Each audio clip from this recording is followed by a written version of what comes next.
लिख लिया। वर्क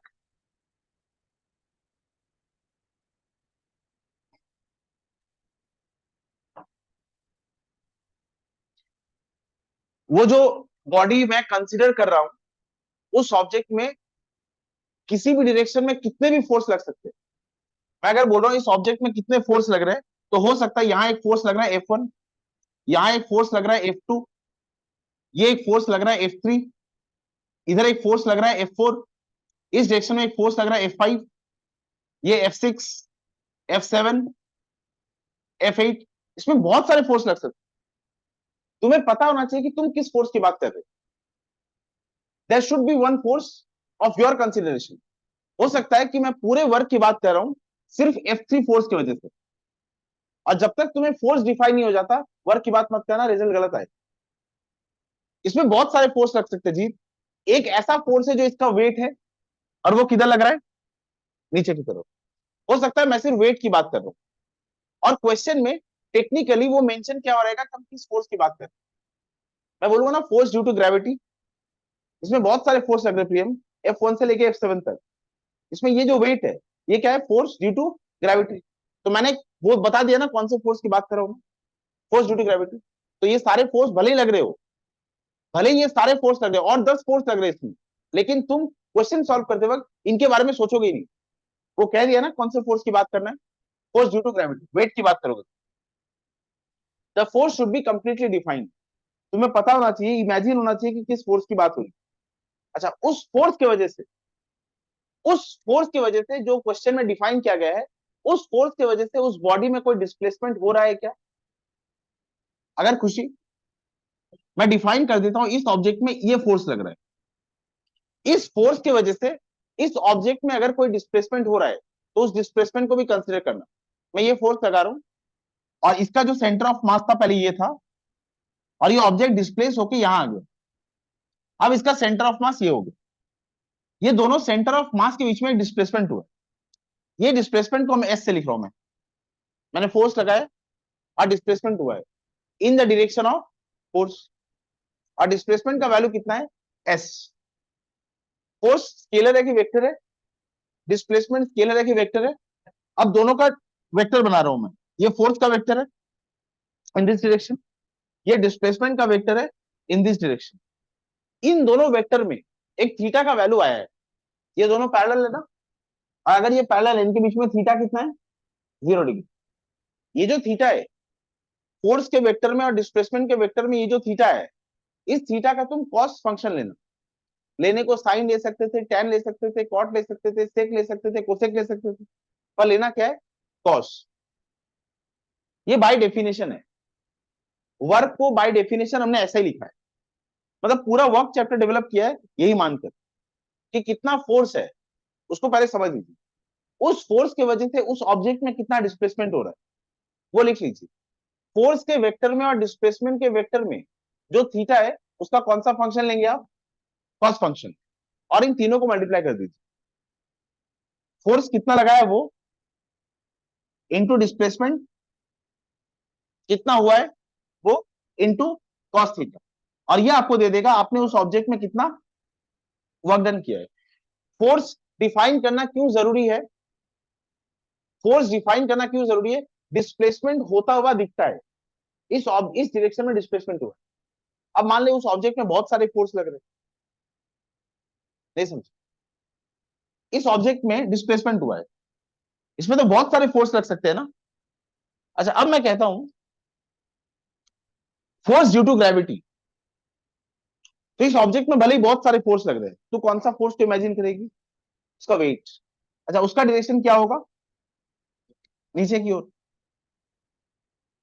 अब मैं कहता हूं what is the amount of work done due to gravity for a object experiencing this motion. What is the amount of work done, what is the amount of work done due to gravity for an object experiencing this motion. मैंने कौन से force को define किया है, gravity. Object में displacement होता हुआ तुम्हें दिख रहा है, डिस्प्लेसमेंट का डायरेक्शन क्या है, इधर। फिर वेक्टर बना लेना। अगर मैं ग्रेविटी की बात कर रहा हूं तो मैं इस फोर्स की बात कर रहा हूं, डब्ल्यू। उसका ग्रेविटी हमेशा किधर एक्ट करता है, नीचे की तरफ। उस ऑब्जेक्ट में डिस्प्लेसमेंट कहां हो रहा है, इस डायरेक्शन में। अच्छा, फिर इनका एक तुम्हें थीटा मिलेगा।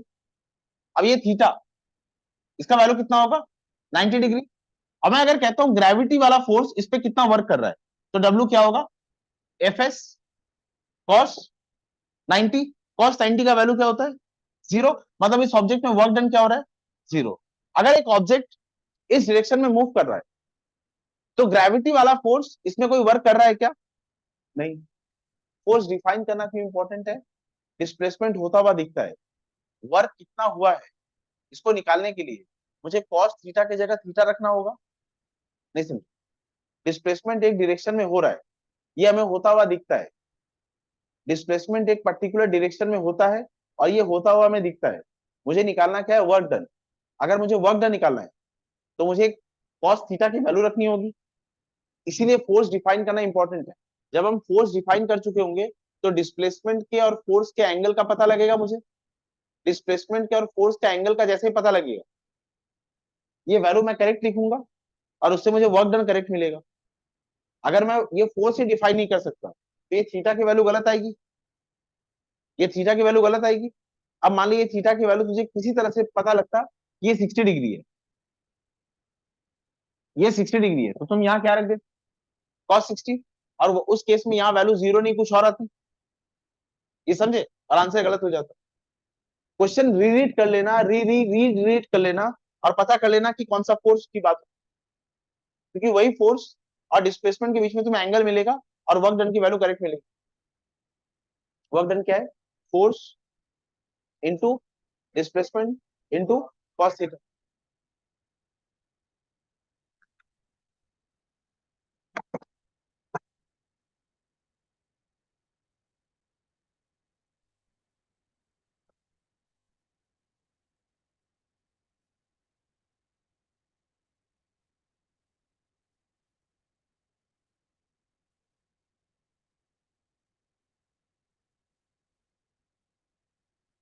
वर्क स्केलर है कि वेक्टर है,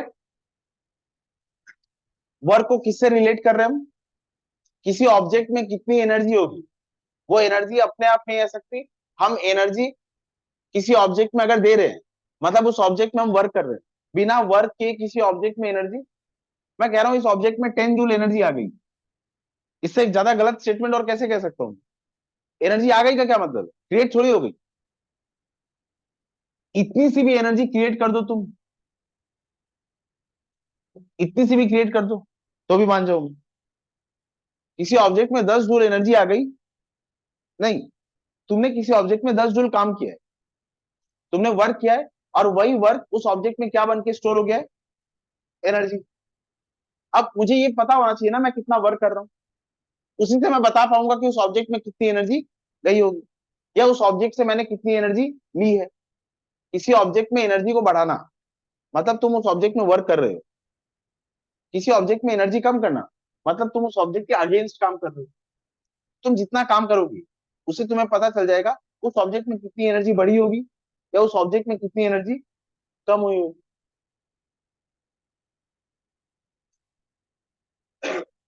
वर्क डन कैसे आएगा, F into S into cos theta. अच्छा फिर बोल रहा हूं, वर्क डन क्या है, स्केलर की वेक्टर, क्योंकि वर्क को मैं एनर्जी से रिलेट कर रहा हूं और संसार की सारी एनर्जी का फॉर्म स्केलर है, एनर्जी वेक्टर नहीं। तो वर्क डन भी स्केलर होगा। पर जब चैप्टर को पढ़ोगे तो वर्क डन लिखा रहेगा पॉजिटिव, वर्क डन लिखा रहेगा 0 और वर्क डन लिखा रहेगा नेगेटिव। अगर ये स्केलर है, ये पॉजिटिव नेगेटिव 0, ये तो वेक्टर के लिए होते हैं, ये पॉजिटिव नेगेटिव, ये डायरेक्शन किसके लिए होते हैं, वेक्टर्स के लिए। पर वर्क के लिए लिखा है, जबकि वर्क कौन सी क्वांटिटी है, स्केलर क्वांटिटी। अच्छा ये बताइए वर्क की यूनिट क्या होगी, फोर्स को न्यूटन, डिस्प्लेसमेंट को किसमें लिखूंगा, मीटर में, इसकी कोई यूनिट होगी नहीं, ये न्यूटन मीटर, और इसको क्या लिखेंगे, जूल। इसके पहले वाले चैप्टर में क्या बताया था, मोमेंट ऑफ फोर्स में, मोमेंट ऑफ फोर्स में जब ऑब्जेक्ट में फोर्स लगाते तो क्या होता है, रोटेशनल मोशन, और फोर्स के वजह से लीनियर मोशन होता है। किसी ऑब्जेक्ट में तुम फोर्स लगा रहे हो तो उस ऑब्जेक्ट में मोशन क्या होगा, लीनियर। लेकिन अगर किसी ऑब्जेक्ट में रोटेशनल मोशन हो रहा है तो उसमें क्या लग रहा है, फोर्स नहीं, उसमें क्या लग रहा है, moment of force. Moment of force ये टॉर्क होता है, इसको टाउ लिखते हैं, टाउ, इसको टॉर्क कहते हैं, लिखते हैं ऐसे स्टाइलिश टी। रोटेशनल मोशन किसकी वजह से होता है, टॉर्क की वजह से। अगर मैं पूछ रहा हूं कितना टॉर्क लग रहा है, तो टॉर्क होता है force into perpendicular distance. Perpendicular distance from what, from fixed point. Perpendicular distance from fixed point मतलब ये, अगर तुम्हारे पास सीसॉ होगा, ये इसका फिक्स पॉइंट होगा, इसको तुम जीरो मान लेना, और तुम सपोज यहां बैठी हो, यहां पर तुम्हारा कुछ वेट होगा, और तुम्हारा फिक्स पॉइंट से डिस्टेंस कितना होगा, मान लो ये 10 सेंटीमीटर है, या मान लो ये 2 मीटर है। तो तुम कितना टॉर्क लगा रही हो, तुम अपने वेट को किससे मल्टीप्लाई करोगी, फिक्स पॉइंट से तुम्हारा कितना डिस्टेंस है, ये तुम्हें बता देगा तुम इस ऑब्जेक्ट में कितना टॉर्क लगा रही हो। अगर तुम्हारा वेट इधर एक्ट कर रहा है और तुम इतनी दूरी में बैठी हो, तो ये डिस्टेंस मान लो 5 मीटर है। मैं पूछ रहा हूं तुम कितना टॉर्क लगा रही हो, तुम अपना फोर्स, अपना वेट इस फिक्स पॉइंट से कितनी दूरी पे लगा रही हो उसको मल्टीप्लाई कर देना। यही लिखा मैंने, force into perpendicular distance from the fix point. अच्छा, इसको भी अगर मल्टीप्लाई करोगी खुशी, तो फोर्स की यूनिट क्या आती है, न्यूटन, और इसकी यूनिट क्या होगी, मीटर। ये भी क्या होगा, न्यूटन मीटर। लेकिन इसको हम कभी जूल, इसको जूल नहीं लिखेंगे। ये भी न्यूटन मीटर आता है, लेकिन इस न्यूटन मीटर को हम जूल लिखेंगे। ये भी न्यूटन मीटर आएगा, इसको न्यूटन मीटर ही रहने देंगे। अब ऐसा भेदभाव क्यों, पहले ये पढ़ लेते हैं, फिर इस चैप्टर में आएंगे।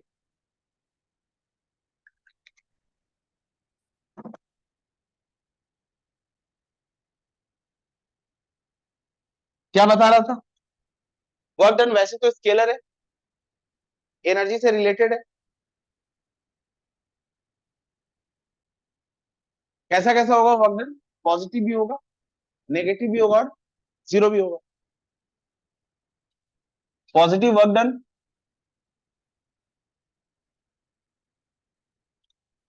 Negative work done,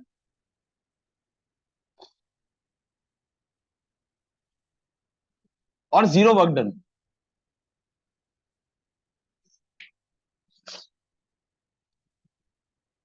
zero work done कब होगा, जिस फोर्स को तुम डिफाइन कर रहे हो, वो फोर्स की वजह से उस ऑब्जेक्ट में कोई डिस्प्लेसमेंट नहीं हो रहा। जिस फोर्स को तुमने डिफाइन किया है, जिस फोर्स को तुमने पूरे पिक्चर में कंसीडर किया है, एक ऑब्जेक्ट में बहुत सारे फोर्स रख सकते हैं, but there is certain force, एक ऐसा फोर्स होगा, उस फोर्स की वजह से उस ऑब्जेक्ट में कोई डिस्प्लेसमेंट नहीं हो रहा, तो हम बोलेंगे उस फोर्स ने उस ऑब्जेक्ट पे कोई वर्क डन। जबकि कोई और फोर्स कर सकता है, पर जिस फोर्स की तुम और मैं बात करें वो तो नहीं कर रहा ना, तो हम बोलेंगे फोर्स और work done by that force is zero. Zero work done का और एग्जांपल देख। अच्छा, पॉजिटिव वर्क का क्या मतलब होता है, किसी ऑब्जेक्ट में एनर्जी है, उस एनर्जी के बढ़ाने का तरीका क्या है, उस ऑब्जेक्ट में क्या करो, वर्क, उसी डायरेक्शन में। If work done is favoring the motion of direction, or if work done is favoring the direction of motion, the work done is said to be positive. If work done is favoring the direction of motion, the work done is said to be positive. If work done is not favoring the direction of motion, the work done is said to be negative. बस इतना सा meaning. Positive work का ये मतलब नहीं कि कोई vector quantity, positive work का ये मतलब है कि जिस भी डायरेक्शन में मोशन हो रहा है, तुम उसी डायरेक्शन में वर्क कर रही हो, मतलब तुम उस ऑब्जेक्ट की एनर्जी बढ़ा रही हो। इसका मीनिंग क्या है, work done is favoring the direction of motion. Work done is against the direction of motion. Zero work done का मतलब the force under consideration is not causing any displacement, is not causing any displacement in the object. एक example पूछ रहा हूं, एक fielder एक ball को catch कर रहा है, ऐसे रैंडमली तुम इमेजिन करो इसको। When a fielder catches a ball, work done किस कैटेगरी में लिखा जाए? नेगेटिव। समझ आया? When a fielder catches a ball, Tania, जब बॉल ऊपर से नीचे गिर रही है, जब वो कैच कर रहा है, बॉल के मोशन का डायरेक्शन नीचे की तरफ है, और वो फील्डर वो इसको कैच करे, वो फोर्स लगाएगा कौन से डायरेक्शन में? इस डायरेक्शन में। क्या? बॉल के मोशन का डायरेक्शन नीचे की तरफ, वो इसको रोकना चाहता है, वो फोर्स किस डायरेक्शन में लगाएगा? नीचे की तरफ। क्या? नहीं, वो क्या चाहता है? उसके मोशन को अपोज करना। वो फोर्स किस डायरेक्शन में लगाएगा? ऊपर की तरफ। और इसका डिस्प्लेसमेंट क्या हो रहा है? नीचे की तरफ। ये दोनों अपोजिट हो गए ना? This is not favouring the direction of motion. The work done by the fielder, the work done by the fielder while catching a ball is negative. The work done by the fielder while catching a ball is negative. अच्छा देखो, इसमें एक positive work done भी हो रहा है। अगर मैं बोलूंगा work done by the gravity on the ball, gravity किधर एक्ट कर रही है? नीचे की तरफ। डिस्प्लेसमेंट किधर हो रहा है? नीचे की तरफ। अब मैं कहता हूं work done by the gravity on the ball, तो क्या हो जाएगा? पॉजिटिव। मतलब वर्क, तुम कौन से फोर्स की बात कर रही हो डिफाइन करना इंपॉर्टेंट। कोई बोल रहा है इसमें पॉजिटिव वर्क हो रहा है, कोई बोल रहा है इसमें नेगेटिव वर्क हो रहा है, दोनों ही करेक्ट है। वो ग्रेविटी सोच रहा है, तुम फील्डर सोच रहे हो। क्लियर हो गया? अच्छा, अगर मैं कहता हूं एक हॉराइजेंटल फ्लैट सरफेस पे एक कूली लोड लेके वॉक कर रहा है, और उसके डिस्प्लेसमेंट का डायरेक्शन क्या है? ये बताइए। Work done by the coolie, work done by the coolie carrying this much of load on his head, walking on a smooth surface horizontally. Work done, work done by the coolie carrying this much of load on his head, walking on a smooth surface horizontally. The amount of work done would be Q. Yes, इस load को उठाने के लिए, इस load को उठाने के लिए बेशक कूली ने जो फोर्स लगाया है वो किधर है? ऊपर की तरफ। बिना ऊपर की तरफ फोर्स लगाए ये लोड ऊपर कैसे है? तो the force, the direction of force applied by the coolie on the load is upward. और कूली ने इस ऑब्जेक्ट को डिस्प्लेसमेंट कहां करा है? इस डायरेक्शन में। अच्छा, इन दोनों का वेक्टर बना लीजिए। ये फोर्स का वेक्टर, और ये कौन सा वेक्टर है? ये डिस्प्लेसमेंट का वेक्टर। इनके बीच में थीटा कितना आ रहा है? 90 डिग्री। अगर वर्क डन निकालोगे ये क्या आएगा? F S cos 90। ये वर्क डन कितना आ गया? 0। मतलब ये बेचारा कोई काम नहीं कर रहा। The work done by the coolie while carrying a load on his head, walking on a platform is 0. Full stop, comment लिख दोगे? The force applied by the pulley is perpendicular to the direction of the displacement of the load. The force applied by the pulley is perpendicular to the direction of displacement of the load. Cos 90 is 0. Work done equals to Fs cos 90 equals to 0. या फिर तुमसे मैं पूछ लेता, give one example where work done by a force is 0 though there is displacement. अब मैं इस पे फोर्स लगा रहा हूं, फोर्स तो लगा रहा हूं मैं, इसमें कोई डिस्प्लेसमेंट हो रहा है नहीं, तो भी वर्क डन क्या हो जाएगा? 0, क्योंकि वर्क डन का फॉर्मूला क्या है? F S cos 90। इसमें अगर एक भी कंपोनेंट 0 हो गया तो वर्क डन क्या हो जाएगा? इसमें देखो तुम, इसमें एफ का वैल्यू 0 है नहीं, इसमें एस का वैल्यू 0 है नहीं, इसमें कॉस 90 0 होने की वजह से वर्क डन क्या हो गया? 0। अच्छा, अब मान लो इस डायरेक्शन को देखो, इसमें मैं फोर्स लगा रहा हूं और इसमें कोई डिस्प्लेसमेंट ही नहीं हुआ। अगर इसमें कोई डिस्प्लेसमेंट ही नहीं हुआ तो एफ का वैल्यू 0 नहीं है, लेकिन एस का वैल्यू 0 है, तो आगे का देखूंगा ही नहीं, तो भी वर्क डन क्या हो जाएगा? 0। What are the conditions when there is no work done? What are the conditions when there is no work done? पहला condition, when a force is applied and it causes no displacement. When a force is applied, इनमें से कोई भी component 0 होगा तो work done क्या हो जाएगा? 0। मैं तुमसे पूछ रहा हूं, state the conditions when work done is 0। तो पेपर के कॉर्नर में लिख देना, वर्क डन का फॉर्मूला क्या है? F S cos theta. अगर एफ 0 होगा तो वर्क डन क्या होगा? First condition, when no force is applied. Second condition, when force is applied but there is no displacement. Third condition, when force is applied perpendicular. When force is applied, ये मेरा घड़ी वाला हाथ ये displacement का direction दिखाएगा और ये पेन वाला हाथ force. When force is applied perpendicular to the direction of displacement. When force is applied perpendicular to the direction of displacement, the work done is also again said to be zero. ये समझ गए? Three conditions when work done is zero. अच्छा, state one example where work done is negative. Work done by a fielder while catching a ball. अच्छा, इसको इस equation में fit करते हैं. अप्रूव्ड. अगर फील्डर बॉल को रोकना चाहता है तो फील्डर फोर्स किस डायरेक्शन में लगाएगा? ऊपर की तरफ. और इस बॉल में डिस्प्लेसमेंट किस डायरेक्शन में हो रहा है? डाउनवर्ड. अब इसके वेक्टर को बना लीजिए. ये फोर्स का वेक्टर है और ये डिस्प्लेसमेंट का वेक्टर है. ये एंटी पैरेलल है कि पैरेलल है? पैरेलल ऐसा साइन रखता है, एंटी पैरेलल ऐसा साइन रखता है.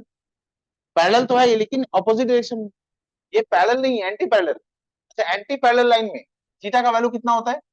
180. यहाँ थीटा क्या होगा? 180. अब इसको सॉल्व करते हैं. वर्क डन क्या होगा? F S cos theta. F S cos 180. Cos 180 का वैल्यू क्या होता है? -1. ये वर्क डन क्या आ गया? नेगेटिव आ गया.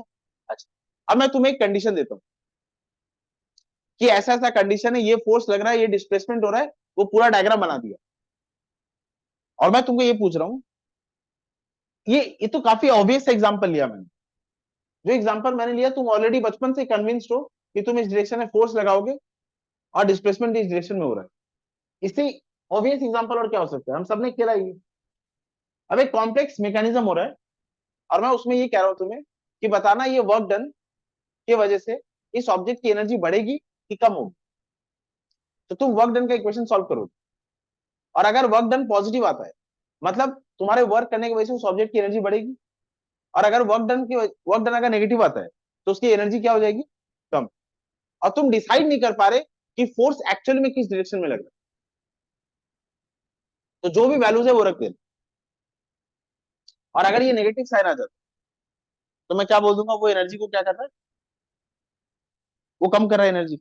मतलब जो वर्क डन हो रहा है ऑब्जेक्ट में वो उसके मोशन को फेवर नहीं कर रहा है, वो उसकी एनर्जी एक्सट्रैक्ट कर रहा है. The work done is not adding energy, it is extracting energy. ये नेगेटिव वर्क का एग्जांपल समझ आ गया? इसमें आ पॉजिटिव वर्क.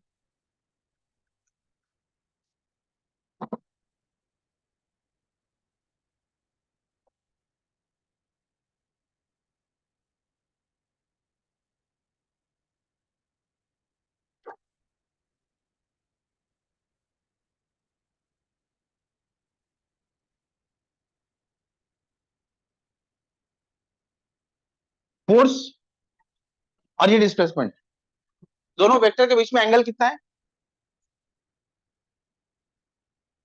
0 डिग्री. कितना वर्क डन होगा बोलो? F S cos theta. F S cos 0. Cos 0 1 होता है मतलब वर्क डन कितना होगा? F S. अच्छा, इस केस में वर्क डन कितना होगा? ये डिस्प्लेसमेंट का वेक्टर है और मान ले खुशी तू प्लेटफॉर्म में वॉक करती है, ये तेरी ट्रॉली है.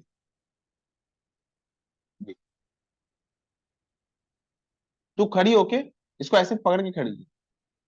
तो अभी इसमें कोई वर्क डन कर रही है? नहीं कर. अच्छा, अब अलग अलग केस लेते हैं. ये ट्रॉली है, तू इसको ऐसे बैठ कर धक्का लगा. डिस्प्लेसमेंट की डायरेक्शन में हो रहा है, इस डायरेक्शन में. और तेरे फोर्स का डायरेक्शन क्या है? ये. तो मैं अगर पूछूं तू अभी इस पे कितना वर्क कर रही है? अभी रुक जाइए. अच्छा, एक और केस लेते हैं जहां ये ट्रॉली ऐसे रखी है और खुशी अब खड़ी होकर इसमें फोर्स लगा रही है. ये ट्रॉली थोड़ी टेढ़ी हो जाएगी ऐसे. अच्छा, अब भी इसमें डिस्प्लेसमेंट किस डायरेक्शन में हो रहा है? इस डायरेक्शन में. और तेरे फोर्स के लगाने का डायरेक्शन क्या है? ये. अब दोनों का वेक्टर बना ले, डाउन नहीं है. तू डिस्प्लेसमेंट से एक पर्टिकुलर एंगल में फोर्स लगा रही है. अच्छा, यहां पर जिस डायरेक्शन में डिस्प्लेसमेंट हो रहा है तो उसी डायरेक्शन में फोर्स लगा रही है ना? नहीं समझ? यहाँ फोर्स डिस्प्लेसमेंट के साथ क्या एंगल रखता है, यहाँ फोर्स डिस्प्लेसमेंट के साथ क्या एंगल रखता है, ये दोनों सेम है क्या? नहीं। अच्छा, अगर मैं पूछूं तुझे तू यहाँ कितना वर्क कर रही है, तो तू क्या करेगी, एफ एस कॉस थीटा, और बेटा यहाँ थीटा का वैल्यू क्या है, 0, तो तेरा इक्वेशन क्या आएगा, एफ एस कॉस 0 का वैल्यू क्या होता है, 1, तो तेरा वर्क डन क्या होगा, एफ एस।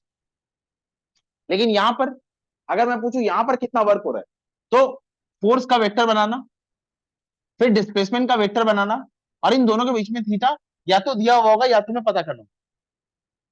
बहुत सिंपल क्वेश्चन होगा तो लिखा रहेगा the force was applied making an angle 60 degree through the direction of displacement. तो यहां कितना लिखूंगा मैं, कॉस 60। मान लेते हैं theta 60 degree, work done equals to F S cos 60 degree. खुशी ये बता, तो इसमें ज्यादा वर्क कर रही है कि इसमें ज्यादा वर्क कर रही है? कॉस 60 का वैल्यू कितना होता है बेटा, यहां तो कितना लिखेगी, 1/2। कॉस 0 का वैल्यू क्या है, 1। अच्छा, कॉस 0 का मैक्सिमम वैल्यू होता है ना 1, कॉस 0 का वैल्यू मैक्सिमम होता है 1। जब थीटा 0 है तो कॉस का वैल्यू कितना है, 1। अच्छा, तू 0 से बढ़ के कितने एंगल में चली गई, एंटी क्लॉकवाइज जा रहा हूं मैं, 60। कॉस 0 से एंगल बढ़ाएगा तो कॉस का वैल्यू कम होगा ना, एफ कम कर रही हो तुम यहां कितना फोर्स लगा रही हो, मैं मान लेता हूं 10 न्यूटन, और तुम यहां भी कितना फोर्स लगा रही हो खुशी, 10 न्यूटन। मैं पूछ रहा हूं तुम यहां कितना डिस्प्लेसमेंट की, लेट द डिस्प्लेसमेंट भी 10 मीटर, तुम यहां भी कितना डिस्प्लेसमेंट की, 10 मीटर।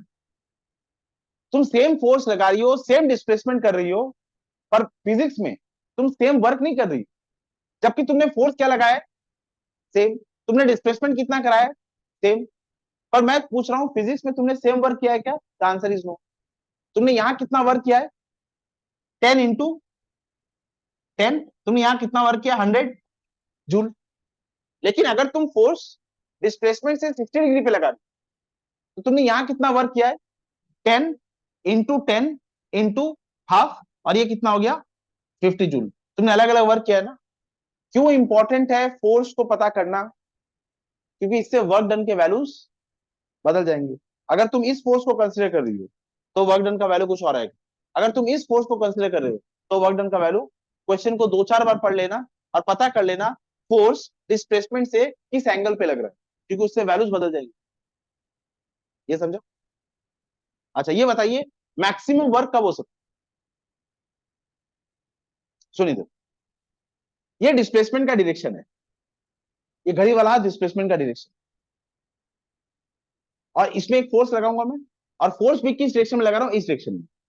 तो थीटा का वैल्यू क्या है, 0। और कॉस 0 की वैल्यू क्या होती है, maximum. For the same amount of force and displacement, for the same amount of force applied and displacement, इसमें खुशी ने कितना फोर्स लगाया था, 10। इसमें डिस्प्लेसमेंट कितना हुआ था, 10। इसमें भी खुशी कितना फोर्स लगा रही, 10। इसमें भी डिस्प्लेसमेंट कितना रहा, 10। लेकिन उसमें वर्क डन लगेगा। अच्छा, सबसे ज्यादा एनर्जी वो कब ऐड करेगी, इस ट्रॉली में सबसे ज्यादा एनर्जी वो कब ऐड करेगी, अगर थीटा का वैल्यू क्या है, 0। थीटा का वैल्यू 0 है, ये दोनों सेम डायरेक्शन में है। जैसे ही थीटा का वैल्यू बढ़ेगा, कॉस थीटा का वैल्यू कम होगा। नहीं समझ, बुझते पारिस, ये फोर्स का डायरेक्शन है और ये डिस्प्लेसमेंट का डायरेक्शन है, ये पैरेलल है ना, और इसमें थीटा का वैल्यू कितना है, 0। और जैसे ये जो पेन वाला हाथ है, ये फोर्स का डायरेक्शन, ये फोर्स बढ़ रहा है, ये फोर्स एंगल बढ़ा रहा है, ये कितना है, 10 न्यूटन, और ये भी कितना है, 10 न्यूटन। इन दोनों के बीच में अभी एंगल कितना है, 0 डिग्री। अच्छा, वर्क डन कितना आएगा, कॉस 0 का वैल्यू क्या है, 1। अच्छा, अभी ये भी 10 न्यूटन है और ये भी 10 न्यूटन, लेकिन अब मैंने थीटा को बढ़ा दिया, ये थीटा 30 डिग्री। कॉस 0 का वैल्यू क्या है, कॉस 30 का वैल्यू, 0 का वैल्यू, मैंने थीटा बढ़ा दिया। फोर्स का वैल्यू वही है, डिस्प्लेसमेंट का वैल्यू वही है, कॉस थीटा का वैल्यू बढ़ गया, तो मेरा अमाउंट ऑफ वर्क डन क्या हो गया, कम, क्योंकि कॉस थीटा का वैल्यू 1 से कम है। हाँ, क्या कह रहा था, for the same amount of force and displacement, the work done will be maximum if force is applied in the direction of displacement. For the same amount of force and the same amount of displacement, the work done will be maximum if force is applied in the direction of displacement. if force is making an angle theta and the theta is not 0 degree, the amount of work done will be less. सुनो ना, ये force है घड़ी वाला हाथ, अभी theta कितना है, for the same amount of force and same amount of displacement, theta का वैल्यू अभी कितना है, 0, तो वर्क डन क्या होगा, एफ एस। अच्छा, अब मैं एंगल को बढ़ा रहा हूं, ये कितना है, suppose theta, work done less होगा, ये कितना है 60, वर्क डन लेस होगा। अच्छा, अभी थीटा कितना है 90, और वर्क डन क्या हो जाएगा 0, थीटा 90 हुआ और वर्क डन क्या हो गया 0।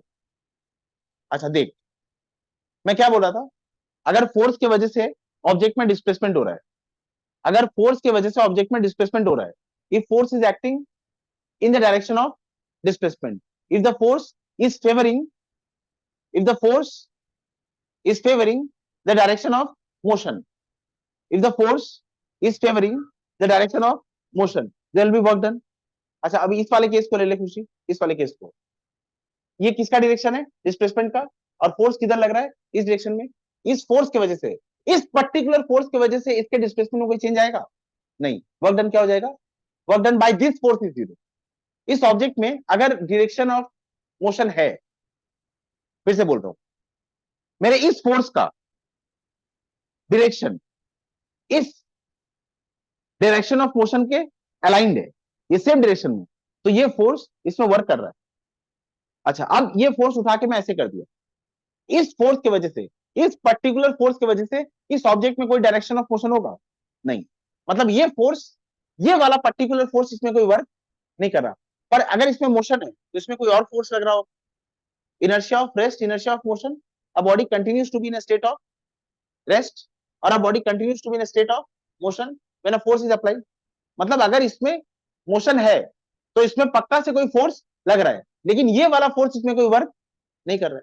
अब इस फोर्स को घुमा के मैं 180 डिग्री कर देता हूं, तो ये थीटा कितना हो गया 180, और ये फोर्स इसमें अब क्या कर रहा है, पॉजिटिव वर्क की नेगेटिव वर्क, नेगेटिव वर्क, मतलब ये फोर्स इसकी एनर्जी क्या कर रहा है, कम। तो ये पॉजिटिव वर्क और नेगेटिव वर्क का सिग्निफिकेंस समझ आया, ये मोशन को फेवर कर रहा है कि फेवर नहीं कर रहा है, ये वर्क डन 0 कर रहा है, सिर्फ ये बताने के लिए, ये कोई vector quantity whether it is adding energy और एक्सट्रैक्टिंग एनर्जी, ये नेगेटिव पॉजिटिव साइन बस ये बताएगा, ये समझ गए। अच्छा, एक बात बताइए, मैं दो वर्क निकालता हूं, एक वर्क आता है -10 जूल और एक वर्क आता है -20 जूल, बताइए ज्यादा वर्क किसमें हुआ है, माइनस, गलत जवाब। ये नेगेटिव क्या बता रहा है बेटा, ये नेगेटिव क्या बता रहा है, this sign is not real, ये सिर्फ ये बता रहा है कि वर्क डन मोशन के अगेंस्ट हो रहा है, बताया ना, ये वेक्टर नहीं है, ये एक नोशन है, ये सिर्फ ये बताने के लिए शिवशी कि जो वर्क हो रहा है वो डायरेक्शन ऑफ मोशन के अगेंस्ट हो रहा है। अच्छा, आप बोलो ये क्या बता रहा है, that the work done is against the direction of motion, but what is the amount of work done 10 joule, and what is the amount of work done 20 joule, ज्यादा वर्क कहां हुआ है 20 जूल। ये सिर्फ ये बताने के लिए कि बॉडी को रोकने के लिए यहां मैंने 20 जूल वर्क किया, कोई डाउट है इसमें, तो ये वेक्टर क्वांटिटी नहीं है, ये क्या है, सिर्फ एक नोशन है, this is the notion, this positive negative are not for real, they are for sign convention, सिर्फ ये बताने के लिए कि कम है कि ज्यादा, नहीं, सिर्फ ये बताने के लिए कि, समझ गए। अच्छा, अब बोलो how do you define work done, work done को कैसे डिफाइन करोगे, product of force and displacement, तो कॉस थीटा छूट जाएगा एंड द एंगल, अगर एंगल फॉर्म हुआ है थीटा और उसने एंगल की जगह कोसाइन थीटा लिख दिया तो मामला गड़बड़ हो जाएगा, ये पूरा थ्योरी फेल हो जाएगा, तो फिर तुम्हारे हिसाब से क्या होना चाहिए, the product of force and displacement and the angle between force and displacement and cos theta of that angle, ऐसा कुछ नहीं समझ, वर्क डन समझ आ गया, क्या होगा work done, force into displacement into cos theta, लेकिन बाय डेफिनेशन इसको क्या बोलूं, ये बोलने में दिक्कत आ रही है ना, ये बोलने में दिक्कत आ रही है। अच्छा, इसको थोड़ा चेंज कर लेते हैं, अब एक काम करते हैं जिससे मैं वर्क डन का डेफिनेशन स्मूथली बोल पाऊं, अब वो वाला काम करते हैं, ये सब मिटा दो,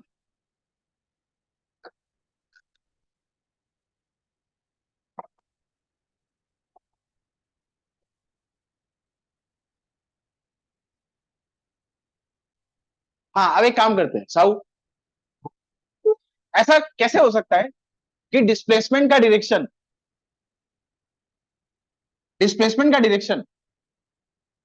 और फोर्स का डायरेक्शन एकदम सेम अलाइनमेंट में। अब एक जनरल केस की बात कीजिए ना, ये डिस्प्लेसमेंट का डायरेक्शन है और इसी डायरेक्शन में फोर्स लग रहा है, ये तो एकदम इजी वाला केस हो गया, जहां कॉस थीटा की वैल्यू क्या आने वाली है। गलत जवाब, कॉस थीटा पूछ रहा हूँ, थीटा थोड़ी पूछ, कॉस थीटा की वैल्यू क्या आने वाली है 1। एक जनरल केस लेते हैं, let the force be applied at an angle theta with the direction of displacement.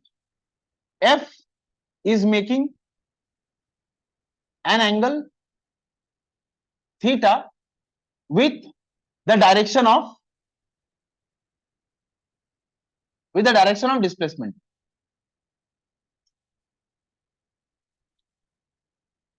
Trigonometry में जो ट्रायंगल बनता है वो ट्रायंगल एक बार बना लीजिए।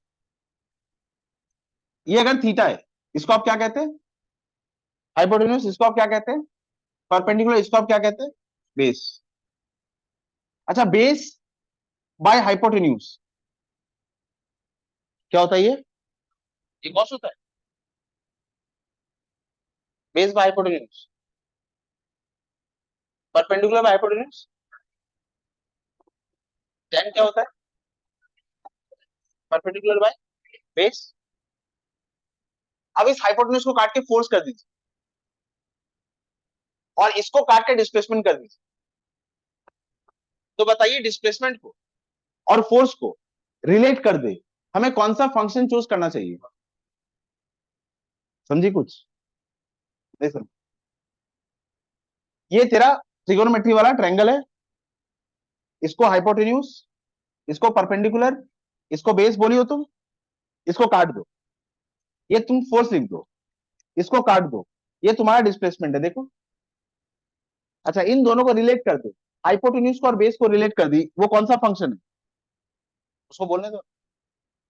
कॉस, मैं लिख रहा हूं कॉस थीटा, और कॉस थीटा कितना होगा, ये वाला क्या है फोर्स, और ये वाला क्या लिखा है मैंने डिस्प्लेसमेंट। अच्छा, एक बात बताइए, अगर कोई भी वेक्टर क्वांटिटी होगी, if there is any vector quantity, उस वेक्टर क्वांटिटी को हम रिजॉल्व करते हैं, if there is any vector quantity उसको हम रिजॉल्व कर सकते हैं, और उसका रेजोल्यूशन दो तरह से होगा। Let this be the vector quantity, इसको आप रिजॉल्व करोगे, एक होगा किसी भी वेक्टर क्वांटिटी का, एक होगा कॉस कंपोनेंट, बस ये टर्म याद रखना, एक होगा कॉस कंपोनेंट और एक होगा साइन कंपोनेंट, दूसरा चीज। अच्छा, ये फोर्स, ये वेक्टर इस हॉरिजॉन्टल सरफेस के साथ एक एंगल बना रहा है थीटा, और उस थीटा को एंटी क्लॉकवाइज रीड करोगे ऐसे ऐसे। एक वेक्टर क्वांटिटी है, फोर्स एक वेक्टर क्वांटिटी है, वो वेक्टर क्वांटिटी इस हॉरिजॉन्टल सरफेस के साथ अगर एक एंगल थीटा में, इस थीटा को हमेशा ऐसे रीड करोगे एंटी क्लॉकवाइज। तो इस वेक्टर क्वांटिटी का रेजोल्यूशन दो तरह से होगा, एक को हम कहते हैं कॉस कंपोनेंट और एक को हम कहते हैं साइन कंपोनेंट। अच्छा, डिस्प्लेसमेंट किस डायरेक्शन में हो रहा है, डिस्प्लेसमेंट किस डायरेक्शन में हो रहा है, इस डायरेक्शन में। इसका एक कंपोनेंट होगा ये वाला, अगर ये फोर्स एफ है, इसका एक कंपोनेंट ये होता है, इसको हम कहते हैं एफ कॉस थीटा, और एक कंपोनेंट ऐसा होगा, इसको हम कहते हैं एफ साइन थीटा। किसी भी वेक्टर क्वांटिटी के लिए ये अप्लाइड है, if there is vector quantity, उसके दो रेजोल्यूशन कर सकते हो। अगर वो वेक्टर क्वांटिटी का एंगल बना के थीटा, तो इसके दो रेजोल्यूशन होंगे, एक कॉस कंपोनेंट और एक साइन कंपोनेंट। अच्छा, अगर ये फोर्स इधर लग रहा है तो इसका भी रेजोल्यूशन होगा, ये फोर्स डिस्प्लेसमेंट के साथ किस एंगल में है, थीटा। अच्छा, इसका एक कॉस कंपोनेंट होगा और वो हमेशा थीटा के डायरेक्शन में होता है, तो इसका कॉस कंपोनेंट कितना होगा, एफ कॉस थीटा, और इसका एक साइन कंपोनेंट होगा, वो क्या होगा, एफ साइन थीटा। बताइए तो हमारे मैटर ऑफ इंटरेस्ट में कौन आएगा, एफ कॉस थीटा। अच्छा, मैं लिख सकता हूं, देखो इधर, ये एफ अलग था और ये कॉस थीटा अलग था, प्रियम इस फोर्स का डायरेक्शन इस डिस्प्लेसमेंट के डायरेक्शन में था क्या? इस फोर्स का डायरेक्शन, डिस्प्लेसमेंट किधर हो रहा था? इधर, डिस्प्लेसमेंट इधर हो रहा था, और ये फोर्स इस डिस्प्लेसमेंट के डायरेक्शन में हो रहा था क्या? नहीं, मेकिंग एन एंगल थीटा हो रहा था, ये समझा? लेकिन इस फोर्स का एक कंपोनेंट है, इस फोर्स का एक कंपोनेंट है जो डायरेक्शन ऑफ डिस्प्लेसमेंट के अलाइंड है. This force is not acting in the direction of displacement, rather it is making an angle theta to the direction of displacement, but there is a component of this force which is in the direction of displacement. ये समझो, फिर से बोल रहा हूं, this force is not in the direction of displacement. This force is making an angle theta to the direction of displacement, but this force has a component in the direction of displacement. What is that component? F cos theta. अच्छा, मतलब अब मुझे F cos theta अलग से बोलने का एक right मिल गया. F वैसे तो अलग था और cos थीटा वैसे तो अलग थी, लेकिन अगर मैं F cos थीटा बोलता हूं, अगर मैं F cos थीटा बोलता हूं साथ में, तो ये क्या है? Component of force in the direction of displacement. When you से F and cos theta different, they are different, but when you say F cos theta, does that carry any meaning? Yes, it is the component of force in the direction of displacement. तो work done का definition क्या होगा? Product of component of force in the direction of displacement and displacement. तो इससे क्या क्या हो गया? एफ आ गया, इससे क्या आ गया? डिस्प्लेसमेंट, और इससे क्या आ गया? Cos. How work done is defined? Work done कैसे डिफाइन करोगी? The product of component of force in the direction of displacement and displacement. अच्छा, ऐसे बोलेंगे, work done may be defined as, work done को और भी दो तरह से डिफाइन किया जा सकता है. हम क्या बोलेंगे? Work done may be defined as the product of, बोलो, component of force in the direction of, नहीं, product of, work done may be defined as the product of component of force in the direction of displacement and displacement. बुझे कैसे? अच्छा, work done का आपको definition समझ आ गया? Work done का mathematical equation क्या है? F S cos theta. Work done की यूनिट क्या होगी? जूल. अगर एसआई में है तो जूल, और सीजीएस में क्या होती है? अर्ग. एनर्जी की यूनिट सीजीएस में क्या होती है? फोर्स का सीजीएस यूनिट क्या होता है? डाइन. और डिस्टेंस का सीजीएस यूनिट क्या होगा? सेंटीमीटर. अगर न्यूटन मीटर है तो क्या होगा? जूल. अगर डाइन सेंटीमीटर है तो क्या होगा? अर्ग. और जूल और अर्ग में रिलेशन क्या है? ये समझ, तो लिख लो अब.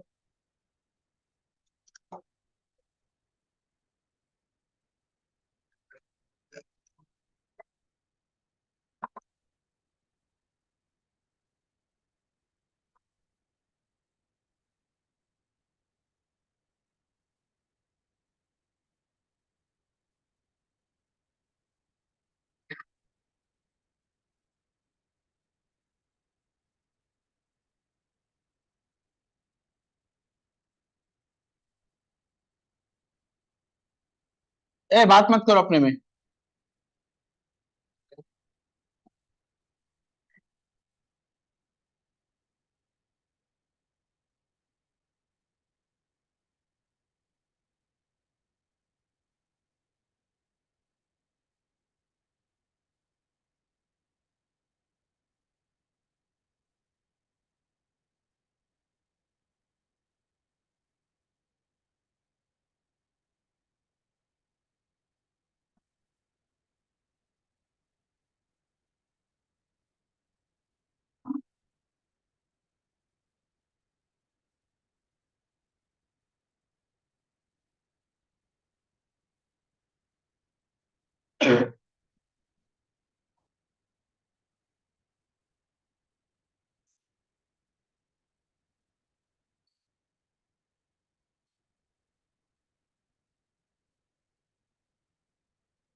मत बात कीजिए अपने में।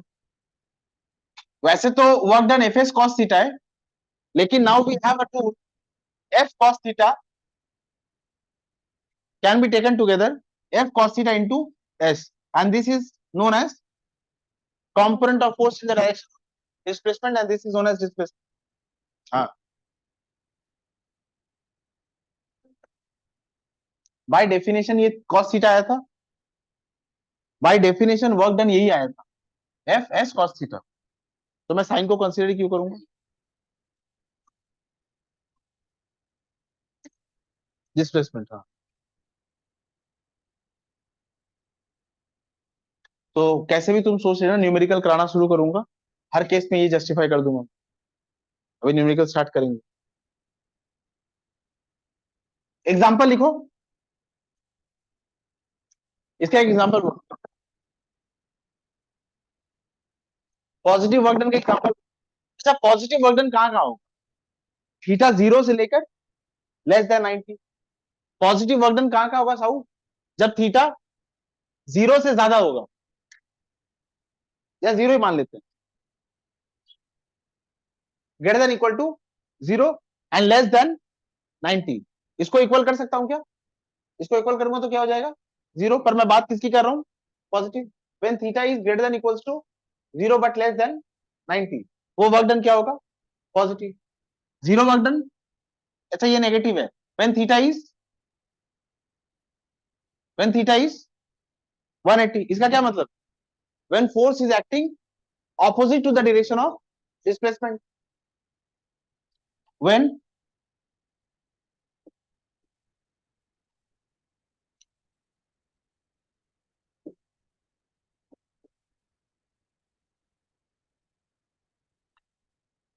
when force is acting opposite, बात ही नहीं आपस में, is opposite, acting opposite to the direction of displacement, और ये when force is acting, हाँ, is acting perpendicular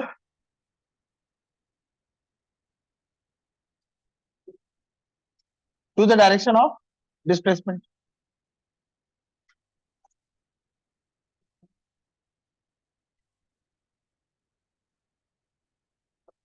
बोलो example. Coolie carrying a load on his head, सिर्फ इतना लिखने से होगा क्या? डिस्प्लेसमेंट नहीं हुआ ना अभी। Coolie carrying a load on his head, walking on a horizontal surface.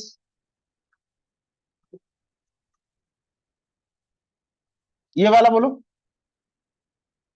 Fielder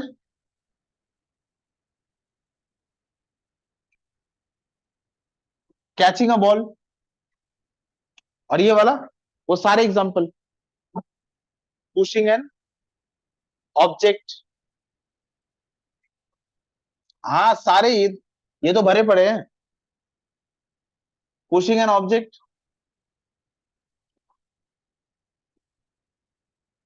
throwing a ball,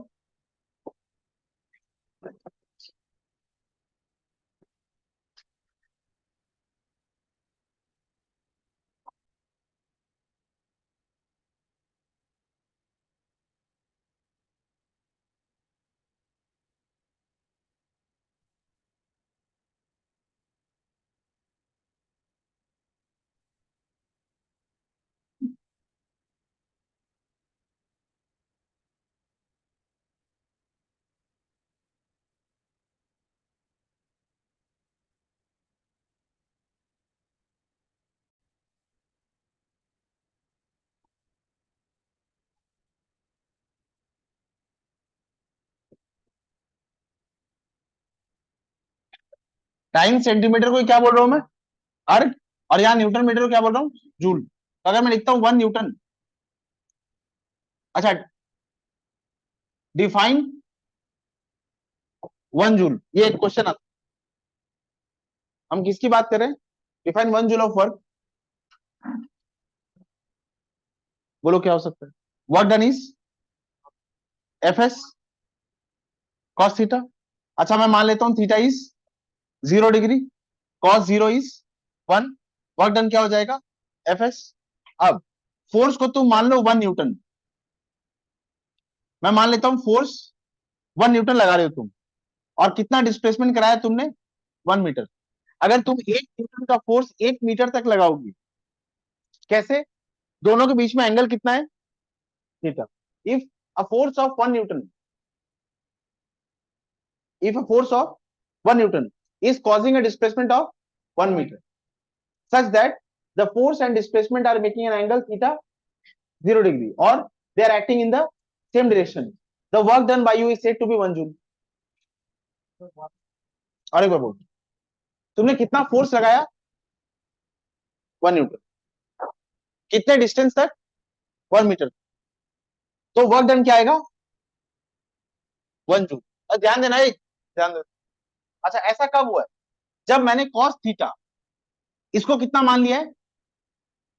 1। अच्छा मान लो ये कॉस 60 होता, तो ये क्या हो जाता? हाफ। और उस केस में वर्क क्या हो जाता? 0.5 जूल। नहीं समझे? वर्क डन कितना होगा? 1 जूल। कब? जब फोर्स कितना लग रहा है? 1 न्यूटन। डिस्प्लेसमेंट कितना हो रहा है? 1 न्यूटन। और थीटा उसमें कितना होना चाहिए? 0 degree.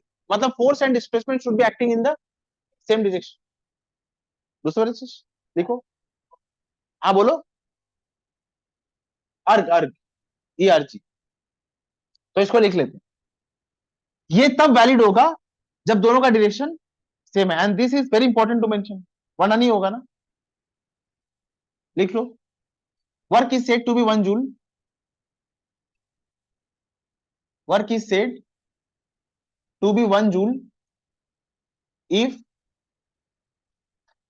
a force of 1 Newton causes a displacement of 1 meter in its direction.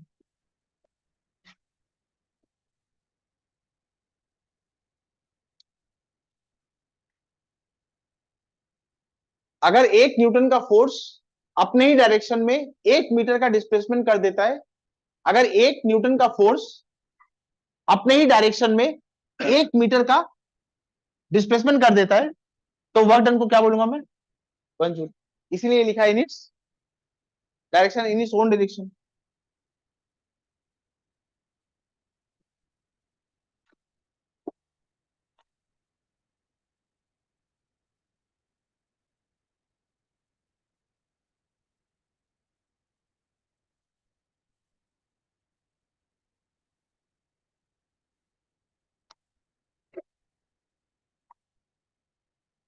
देखो समझे बेटा ये।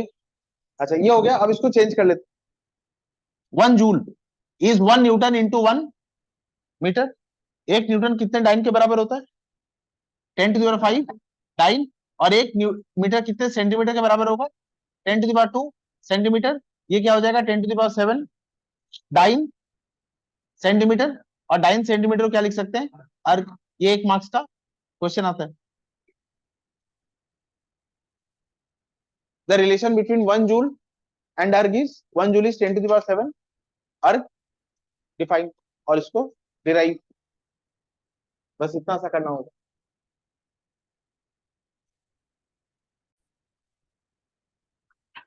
लिखो पावर, हेडिंग दो पावर। लिखे चीज।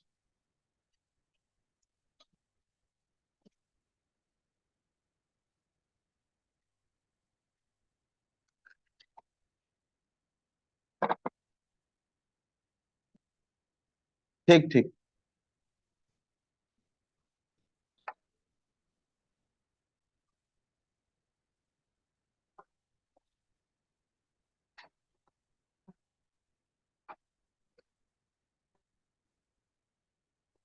अबू को और सुजॉय को दो काम दिए।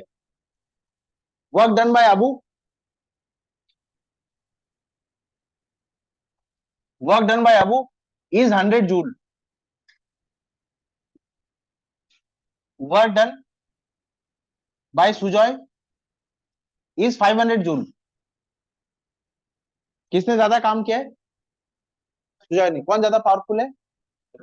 मैंने पावर बताने लायक डेटा दिया ही नहीं है, अब क्यों बोल रहे हो सुजॉय ज्यादा पावरफुल है?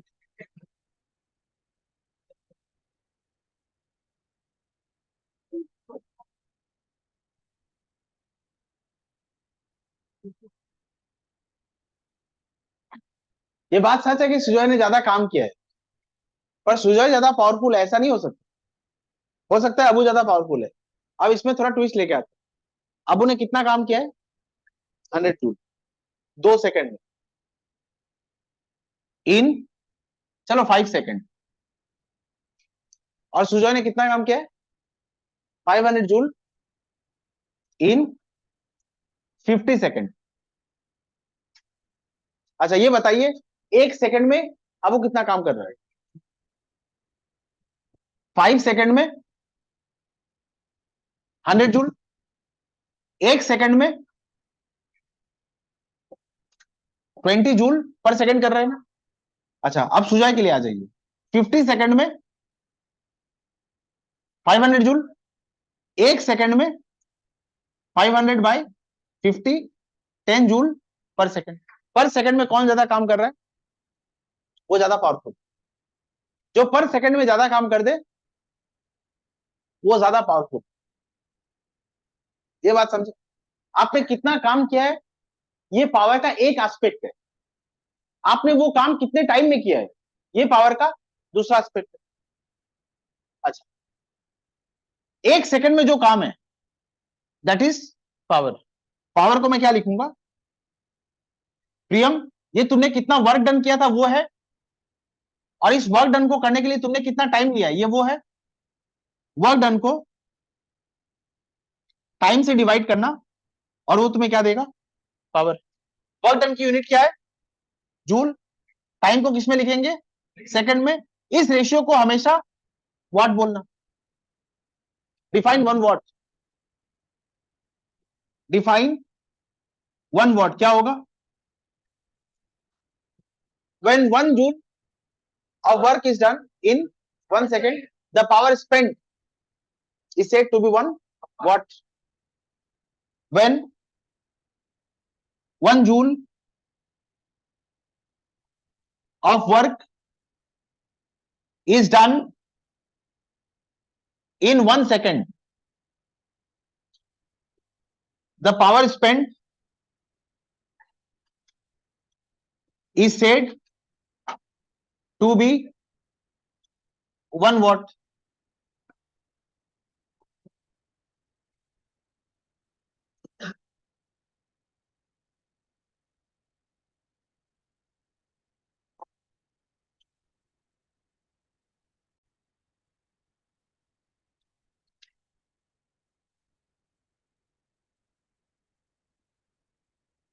Bigger units of power. Aditya, अगर मैं तुझे कहता हूं, सुनो, ये power rating is very important, very important. कोई भी इलेक्ट्रिकल डिवाइस खरीदने जा तू, कोई भी, सारे इलेक्ट्रिकल डिवाइस की तुझे पावर रेटिंग मेंशन होगी। पावर रेटिंग, इस इलेक्ट्रिकल डिवाइस का तुझे पावर रेटिंग, हम कहते हैं ना 40 वॉट का बल्ब देना। क्या बोला मैंने? 40 वॉट। तुम बोलते हो क्या 100 जूल वाला बल्ब, ऐसा कुछ बोलते हो? पावर रेटिंग से काम चल रहा है। अच्छा अगर मैं तुझे कहता हूँ 40 वॉट या 100 वॉट पावर इसका, वॉट को ऐसे सोचना ही मत। ये वॉट को मैंने इंट्रोड्यूस किया है, दरअसल क्या था ये? जूल पर सेकंड। तो इसको ऐसे रीड करना, 100 जूल पर सेकंड। मतलब ये एक ऐसा डिवाइस है जो 1 सेकंड में कितना एनर्जी लेता है? 100 जूल। अगर मैं तुझे कहता हूँ 40 वॉट, मतलब इसको तो सोचना ही मत, इसको तत्काल तो क्या सोचना? जूल पर सेकंड। मतलब ये 1 सेकंड में कितनी एनर्जी लेता है? 40 जूल। अच्छा अब मान ले मैं तुझे कहता हूं एक इलेक्ट्रिकल अप्लायंस है जो 100 वॉट का है और जो 4 सेकंड के लिए चल रहा है, तो वो कितनी एनर्जी कंज्यूम करेगा? तू बता देगा ना मुझे? एक इलेक्ट्रिकल अप्लायंस है जो 100 वॉट का है और उसको मैं 4 सेकंड के लिए चला रहा हूं, तो वो कितनी एनर्जी लेगा? कितना वॉट है वो? 100 वॉट। 100 वॉट मतलब एक सेकंड में कितनी एनर्जी? 100 जूल। तो कुछ कितने टाइम के लिए चला रहे हो? 4 सेकंड। कितनी एनर्जी जाएगी? 400 जूल। ये समझ? पावर काफी काम की यूनिट है। अच्छा, अगर 746 वॉट होगा, इसका क्या मतलब?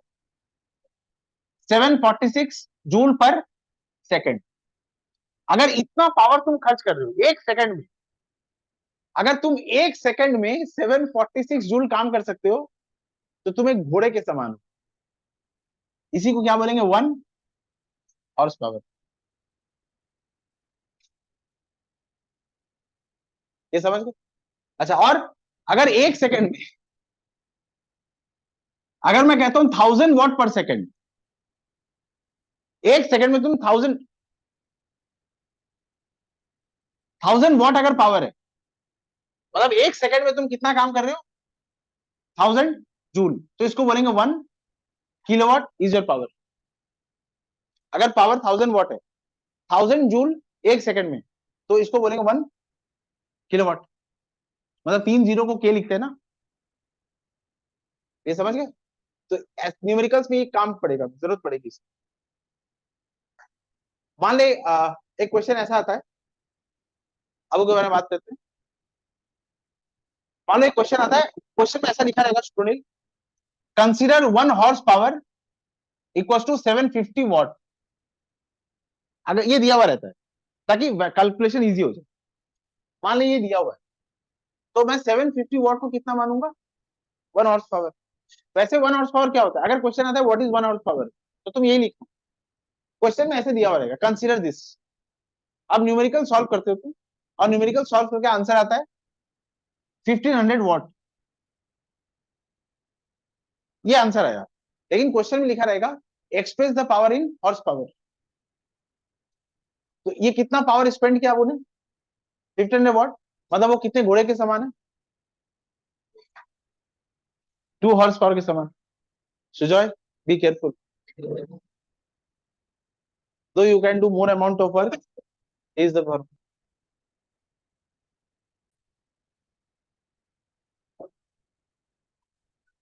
Work done is power by time. Power क्या होगा? Sorry, energy by time is power, therefore energy would be power into time. Power और टाइम का यूनिट क्या होगा? जो एनर्जी का यूनिट है। क्लियर हो गया? बुझे? बुझे? पावर क्या होता है? Energy by time. पावर क्या होता है? Work done by time. Work done को क्या लिख सकता हूं मैं? एनर्जी। हीरो, इधर देख। पावर क्या होता है? Work done by time. और वर्क डन एक्चुअली क्या है? एनर्जी। तो मैं क्या लिख सकता हूँ? Power equals to energy by time. तो एनर्जी क्या हो गई? Power into time. मतलब पावर को टाइम से मल्टीप्लाई कर दो, तुम्हें जो मिलेगा वो क्या है? एनर्जी। ये हो गया।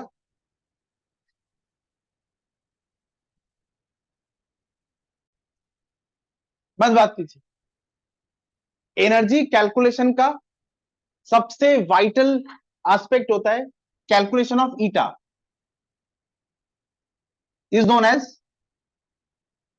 इसको ईटा लिखते हैं। ये एन की डंडी बड़ी कर देना, इसको एफिशिएंसी कहते हैं, ईटा। ये होती है एफिशिएंसी। एफिशिएंसी की जरूरत क्यों पड़ती है हमें? ये सुनो, ये पंखा है ना, ये 40 वॉट का है, 40 वॉट। ये कितनी एनर्जी कंज्यूम करेगा जो है?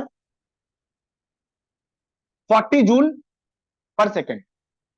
ये एक सेकेंड में 40 जूल एनर्जी कंज्यूम कर रहा है, इलेक्ट्रिकल एनर्जी। ये समझी?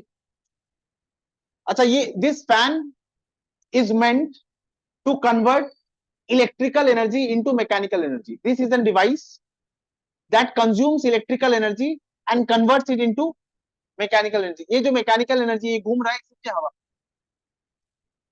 मुझे कौन सी एनर्जी चाहिए? Mechanical energy. क्रिएट नहीं हो सकती, क्या हो सकती है? सिर्फ कन्वर्ट। तो मैंने इसको कौन सी एनर्जी दी? इलेक्ट्रिकल। ये उसको किस में कन्वर्ट कर रहा है? मैकेनिकल में। अच्छा, ये कंज्यूम कितना कर रहा है? 40 जूल पर सेकेंड। ये मुझे 40 जूल पर सेकेंड मैकेनिकल एनर्जी दे रहा है क्या? क्यों नहीं दे रहा है? आप चुप, आप क्लास कर चुके। ये कितना कंज्यूम कर रहा है? 40 जूल। ये उतना कंज्यूम कर रहा है, ये तुम्हें उतना दे रहा है क्या? मुझे नहीं पता कितना दे रहा है। मैं कह रहा हूं ये हमेशा तुम्हें 40 जूल पर सेकंड से कम एनर्जी सर्व कर रहा है। क्यों? अच्छा, तुमने इस फैन को यूज किया था मैकेनिकल एनर्जी के लिए, इसी के लिए यूज किया था। क्या डिफरेंस आया? एकदम से क्या कम हो गया? नॉइज। नॉइज कम हो गया ना? साउंड एनर्जी आ रही है क्या तुम्हारे पास? अच्छा, कौन सी एनर्जी बोली मैंने? साउंड। साउंड एनर्जी के लिए स्पीकर लगा था, पंखा क्यों लगाया? अगर साउंड एनर्जी चाहिए होती तो मैं स्पीकर लगाता ना। मुझे साउंड, मुझे एनर्जी का ये वाला फॉर्म चाहिए क्या? नहीं, पर ये हो रहा है ना। अच्छा, खुद से क्रिएट हुई क्या ये साउंड एनर्जी? खुद से क्रिएट तो हो नहीं सकती। ये कन्वर्ट हुई है। कौन सी एनर्जी कन्वर्ट हुई है? इलेक्ट्रिकल। मतलब इलेक्ट्रिकल एनर्जी जो यूज हो रही है वो सारी की सारी मैकेनिकल में कन्वर्ट, कुछ बेकार भी जा रही है। मतलब ये मशीन जितनी यूज कर रही है, जितना कंज्यूम कर रहा है, उतना डिलीवर कर रहा है? नहीं। अच्छा, इसको हाथ लगा के देखना। एनर्जी का फॉर्म है हीट, वो खुद से क्रिएट हुई है क्या? कन्वर्ट हुई है। कौन सी एनर्जी कन्वर्ट हुई है? Electrical to heat. मतलब इलेक्ट्रिकल एनर्जी यहाँ तीन तरह से चेंज हो रही है। Electrical to heat, sound and mechanical. अच्छा, इसको पर्पसफुली मैंने किस लिए यूज किया? मैकेनिकल के लिए। अगर ये पंखा घूमेगा कम, आवाज ज्यादा करेगा, हीट ज्यादा प्रोड्यूस करेगा, तो मैं इसको रखूंगा क्या? नहीं, इसको या तो सर्विस के लिए दूंगा या फेंक दूंगा। मतलब एक मशीन को मैं कब तक यूज करूंगा, उसके लिए मैं क्या कैलकुलेट करूंगा? उसकी एफिशिएंसी। ये समझे? अगर एफिशिएंसी 75%, 80%, 90% तक, मतलब ये इलेक्ट्रिकल एनर्जी का 90% क्या कन्वर्ट कर रहा है? मैकेनिकल। तो मैं इसको रखूंगा। अब मान लीजिए इलेक्ट्रिकल एनर्जी का सिर्फ 10% मैकेनिकल कर रहा है, आवाज ही ज्यादा कर रहा है, इसको मैं use. It is very important that we know how to calculate efficiency. ये समझ गए? अच्छा, ये बताइए एफिशिएंसी कभी एक से ज्यादा हो सकती है? एफिशिएंसी कभी एक से ज्यादा हो सकती है? पहले ये तो पूछो कि एफिशिएंसी निकालूंगा कैसे, तब बोलना एक से ज्यादा हो सकती है कि नहीं। एफिशिएंसी कैसे निकालेंगे? देखो, एफिशिएंसी निकालेंगे, मैंने कितनी एनर्जी, मत मत बात करो, मैंने कितनी एनर्जी इनपुट की। एनर्जी का इनपुट हो रहा है इलेक्ट्रिकल, और एनर्जी किस फॉर्म में बाहर आ रही है? मैकेनिकल। तो उसको क्या बोलूंगा? Energy output.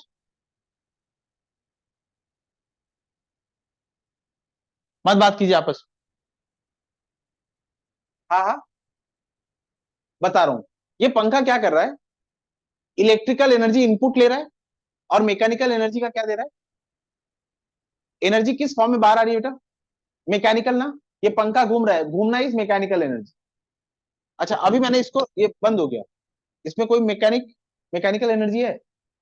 क्यों? क्योंकि इसमें इलेक्ट्रिकल एनर्जी का सप्लाई, एनर्जी क्रिएट नहीं हो सकती ना। ये खुद से घूमने लग गया, ऐसा होगा कभी? नहीं होगा। मैं इसको इलेक्ट्रिकल एनर्जी दे रहा हूँ और ये मैकेनिकल एनर्जी सप्लाई कर रहा है।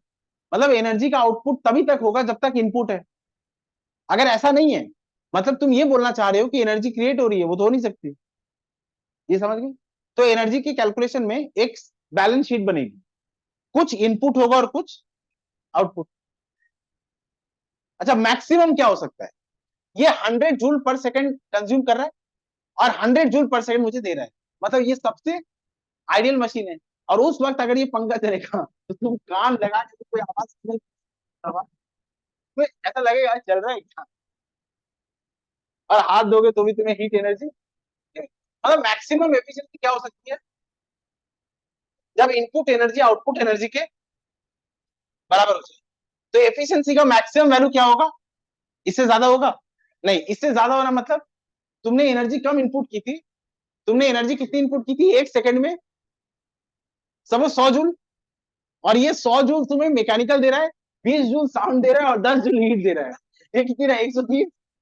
तो ये एनर्जी क्रिएट कर रहा है, इसलिए पंखा रख ले भाई, तो तेरे ऐसा बना देगा। ये एनर्जी क्रिएट ऐसा होगा क्या? एफिशिएंसी का मैक्सिमम वैल्यू क्या होगा? या तो 1, या फिर 100%। बट सैडली एफिशिएंसी की वैल्यू 1 नहीं होगी। एफिशिएंसी की वैल्यू 1 होना मतलब मशीन आइडियल है, ये मशीन आइडियल मशीन। मतलब मैं तुम्हें कहता हूं कि घर जाके 3 घंटा पढ़ने बैठ जाना, ऐसा जिंदगी में होगा कि तुम 3 घंटा कंटिन्यूसली पढ़ लोगे? नहीं। अगर तुम पढ़ लोगे तो तुम क्या हो, आइडियल स्टूडेंट। पर अच्छा, लेकिन तुम क्या हो, एक्चुअल स्टूडेंट। तुम कभी भी 3 घंटा नहीं पढ़ोगे, उससे कम पढ़ोगे। तो जो एनर्जी इसको मिलेगी, हमेशा तुम्हें उससे आउटपुट क्या मिलेगा, क्या मिलेगा? Energy output is greater then energy input. ऐसा कभी भी, ऐसा जिंदगी में नहीं होगा। मैक्स टू मैक्स क्या हो सकता है, energy output is equal to energy input, और इसको मैं क्या बोलूंगा, आइडियल केस। और प्रैक्टिकल केस क्या होगा, बातें नहीं आपस में, energy output is less than energy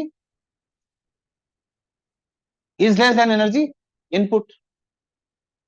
ये समझ गए? तो ये समझा। और एफिशिएंसी का फॉर्मूला क्या होगा, ऊपर क्या होगा, एनर्जी आउटपुट, और नीचे क्या होगा, एनर्जी इनपुट। अच्छा एक बात और, इसको लिख लो पहले। ये ट्यूबलाइट क्या काम कर रहा है, ये ट्यूबलाइट क्या काम कर रहा है रजत?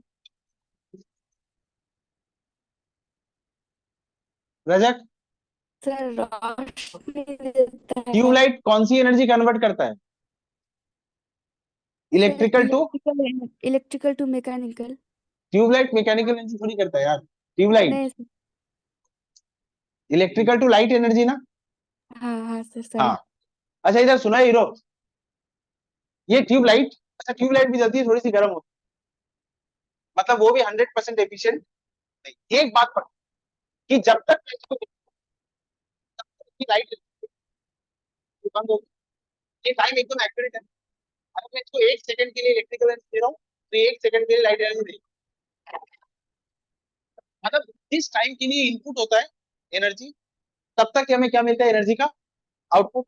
The time of energy input and the time of energy output is exactly same. तो मैं क्या करता हूं, एनर्जी आउटपुट को टाइम से डिवाइड कर देता हूं, और एनर्जी इनपुट को भी टाइम से डिवाइड कर देता हूं। ये वैल्यू सेम होगी ना एग्जैक्टली, इसमें कोई डाउट है? ये टाइम दोनों सेम होगी हमेशा।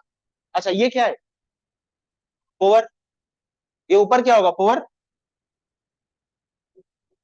पावर आउटपुट, और नीचे क्या होगा, पावर। मतलब एफिशिएंसी के दो फॉर्मूला हो गए हमारे पास, एक work output by work input, एक हो गया power output by power input. इसकी हमें इस चैप्टर में न्यूमेरिकल सॉल्व करते वक्त बहुत जरूरत पड़ेगी।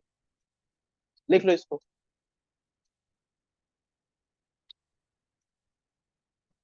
It is defined as the ratio of energy output to energy, बस इतना ही है रजक। एफिशिएंसी जानबूझ के ली हुई एक फिजिकल क्वांटिटी होगी हमेशा, जो रेशियो है किसका, कितना एनर्जी का आउटपुट तुम्हें मिला बाय कितना एनर्जी का इनपुट तुमने किया। नहीं समझी, फिर से बोलो। सर समझा। समझ गई।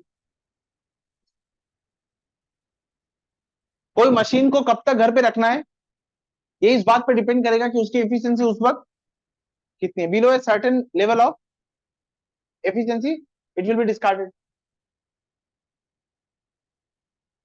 रजक हो गया? सर एक क्वेश्चन है। हाँ बोलो। सर किसी